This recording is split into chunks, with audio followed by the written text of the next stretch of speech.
Chicken curry kurta అయితే వార్డ్రోబ్లోనే చాలా రోజుల నుంచి ఉంది. So I decided to wear it today. ఇది ఆన్లైన్లో ఆర్డర్ చేశాను అనుకుంటా. 3/4 స్లీవ్స్ వచ్చాయి and I have a white trouser, దాంతో పేరప్ చేశాను. Minimal skin care. ప్రెసెంట్ అయితే నేను సీరం అప్లై చేస్తున్నా. సీరం తర్వాత మాయిశ్చరైజర్ అప్లై చేస్తా, కాజల్, బేసిక్ థింగ్స్ మనం డైలీ చేసేవే. నేనైతే ఇక్కడ కే బ్యూటీ బ్రౌన్ కాజల్ అయితే యూజ్ చేశాను అండ్ ఆల్సో ఐబ్రో కూడా సెట్ చేశాను, అది కూడా బ్రౌన్ కలరే.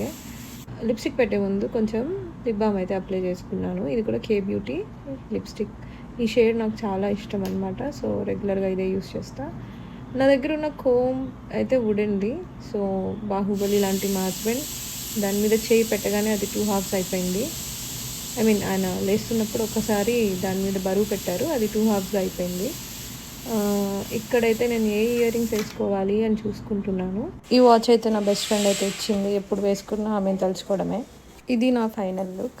సో ఇలా రెడీ అయ్యి ఎక్కడికి వెళ్ళాను అనేది పార్ట్ 2లో చెప్తా అనుకుంటా. Thank you for watching. Please follow for more such content. Bye.